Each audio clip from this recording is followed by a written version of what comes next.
Hello everyone, this is Rohit Kashyap and I welcome you all to my YouTube channel RK English Solutions. My dear friends, आज की इस video में हम पढ़ेंगे Philip Larkin की बहुत ही famous poem lines on a young lady's photograph album. दोस्तों, इसका मैं फर्स्ट पार्ट पहले ही अपलोड कर चुका हूं।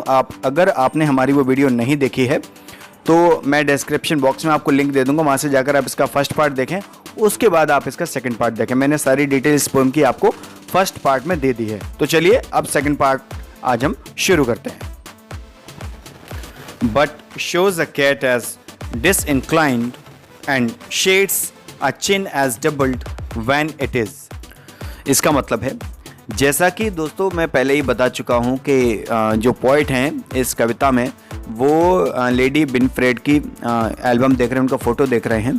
तो इसका मतलब है कि जो वो कैट अपने हाथ में पकड़ी थी, but shows the cat as disinclined. इसका मतलब है वो जो बिल्ली थी उनके हाथ में, वो अपनी अनिच्छा जाहिर कर रही थी, मतलब वो उसकी इच्छा नहीं थी कि वो इनके हाथ में रहे। और ये जो फोटो को रंगा गया था, यानी इसको ऐसे तैयार किया गया था, तो लेडी विनफ्रेड का फेस कुछ इस तरह से दिख रहा था जैसे कि उनकी चिन डबल हो गई हो। इस तरीके से आप अपनी स्क्रीन पर देख सकते हैं, कुछ ऐसे। ओके, तो चलिए अब आगे बढ़ते हैं। What grace your candor thus confers upon her face। इसका मतलब है फिर भी लेडी विनफ्रेड के चेहरे पर वो सत्यनिष्ठा, सुंदरता दिखाई दे रही थी। दोस्तों, यहाँ पर ये कैंडर का मतलब है सत्यनिष्ठा, और ये कन्फर्स का मतलब प्रदान करना, और ये ग्रेस का मतलब है सौंदर्य।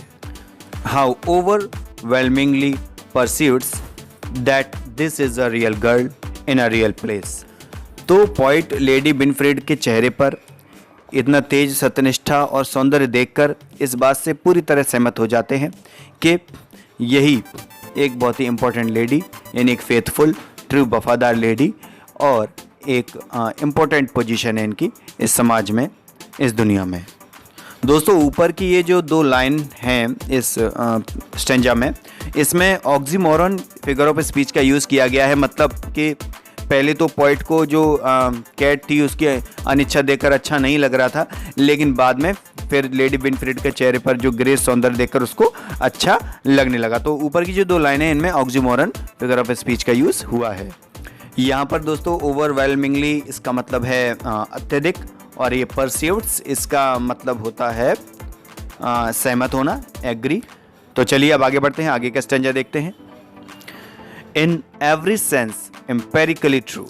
दोस्तों, ये जो पिक्चर पोइट देख रहे हैं, इसमें वो एक पास्ट के एक्सपीरियंस को अनुभव कर रहे हैं, और उनको ये बिल्कुल फील हो रहा है कि हाँ, ये सब घटनाएं पास्ट में हुई थी, ये सब सत्य हैं। मतलब वो लेडी विनफ्रेड को कभी किसी पोज में देखता है, किसी पोज में देखता है, तो यानी ये सारी उनके जीवन की घटनाएं हैं।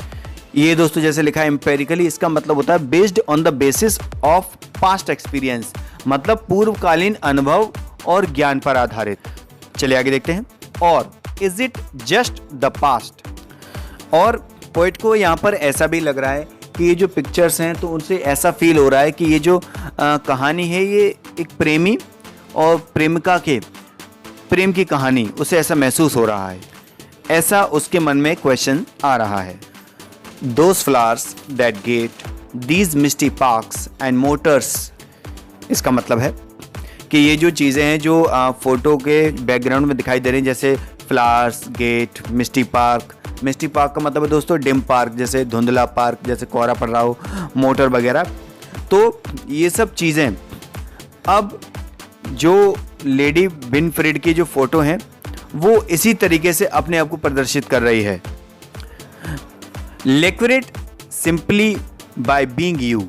इसका मतलब है कि ये जो बैकग्राउंड में ये जो सारे आर्टिकल्स दिखाई दे रहे हैं, ये इतने पुराने हो गए हैं, ठीक उसी तरीके से अब लेडी विनफ्रेड की जो सुंदरता है वो भी इन्हीं की तरह पुरानी हो गई है और इन्हीं की तरह लग रही है। ये जो सारे आर्टिकल है बैकग्राउंड में, ये दोनों सेम लग रहे हैं। दोस्तों, यहाँ पर ये लिखा है मिस्टी, इसका मतलब होता है डिम, जैसे कुछ धुंधला, और ये लेकोरेट, इसका मतलब है आलोचनात्मक विधि के साथ प्रदर्शित करना, मतलब show in a critical manner. You contract my heart by looking out of date। इसका मतलब है कि पोइट को अब ऐसा फील हो रहा है कि लेडी विनफ्रेड का जो पास्ट था वो खत्म होता जा रहा है, मतलब वो जो इतनी सुंदर दिख रही थी वो खत्म होता जा रहा है, और मतलब अब ये दोनों एक दूसरे के करीब आ रहे हैं, यानी लेडी विनफ्रेड भी ओल्ड होती जा रही हैं और ये भी ओल्ड है, तो अब ये दोनों एक दूसरे के करीब आ रहे हैं, यानी इन दोनों में प्रेम बढ़ रहा है। मतलब हम ये कह सकते हैं कि दोनों प्रेमी एक दूसरे के निकट आ रहे हैं। अब चलिए आगे का स्टैंजा देखते हैं। Yes true but in the end surely we cry. इसका मतलब है पोइट इस बात पर एग्री करते हैं कि हाँ, समय इतनी जल्दी निकल जाता है और जो चीज़ें होती हैं वो पुरानी हो जाती हैं। श्योरली वी क्राई, इसका मतलब है और हम पुरानी चीज़ों को याद कर कर अपने मन में दुख का अनुभव करते हैं, उन्हें मिस करते हैं। नॉट ओनली एट एक्सक्लूजन, इसका मतलब है कि हम केवल उसी के लिए पश्चाताप नहीं करते जो समय बीत गया है, but because it leaves us free to cry, बल्कि हमें इस बात का भी दुख होता है कि जो समय है वो बीत गया है और हमें दुखी होने के लिए, रोने के लिए, पश्चाताप करने के लिए छोड़ गया है। वी नो वॉट वॉज, इसका मतलब है हमको भूतकाल के अनुभवों के आधार पर सुख या दुख का स्मरण हो जाता है, मतलब जो भी हमारे साथ बीता हमें वो सारी बातें याद रहती हैं, चाहे वो अच्छी हो या बुरी हो। Won't call on us to justify, इसका मतलब है कि जो भी हमारे साथ पास्ट में हुआ हम उनको जस्टिफाई करने के लिए या अपने समर्थन में लाने के लिए बुला नहीं सकते। जो बीत गया है वो बीत गया है, चाहे वो दुख हो या सुख हो। Or grief however hard we yowl across, इसका मतलब है कि हमारा जो दुख है वो कितना भी हार्ड हो, कितना भी अधिक हो, हम कुछ नहीं कर सकते, हम बस अधिक समय तक रो सकते हैं, अपने कष्ट को झेल सकते हैं या सह सकते हैं। दोस्तों ये जो लिखा है योल, इसका मतलब है cry loudly unhappily for a long time. अब चलिए आगे का स्टैंजा देखते हैं।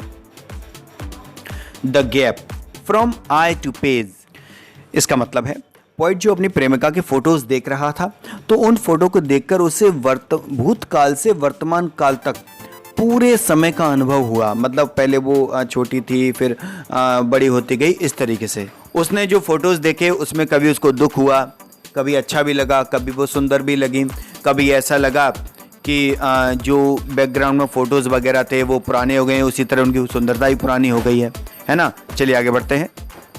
So I am left to mourn without a change of consequence, इसका मतलब है कि मैं अब पछताने के लिए या पश्चाताप करने के लिए यहाँ पर अकेला रह गया हूँ, क्योंकि जो चीज़ें जो भी काम भूतकाल में हो चुके हैं अब वर्तमान में मैं उन्हें नहीं बदल सकता, चाहे वो अच्छा हो या बुरा, क्योंकि जो पास्ट में हो गया होता है वो हो गया होता है, अब उसे कोई चेंज नहीं कर सकता। You balanced on a bike against a fence, अब पोइट विनफ्रेड को ऐसे देखता है कि वो एक बाइक को बैलेंस कर रही है और उसके पीछे एक फेंस है, यानी एक छोटी सी दीवार लगी हुई है।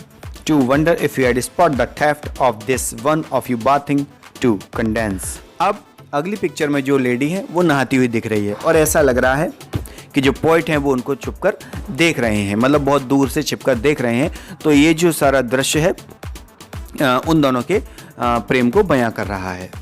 दोस्तों यहाँ पर ये लिखा है थेफ्ट, इसका मतलब यहाँ पर ये है चोरी से देखना, और ये लिखा है कंडेंस, इसका मतलब होता है संक्षेप में वर्णन करना।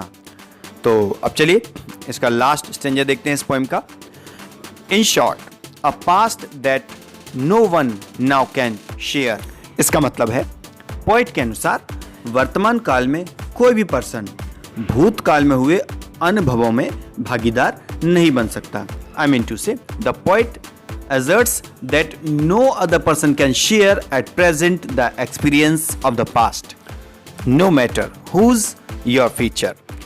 इसका मतलब है कि अब पोइट को कोई फर्क नहीं पड़ता कि उसका विवाह किसके साथ होगा, उसकी शादी किसके साथ होगी।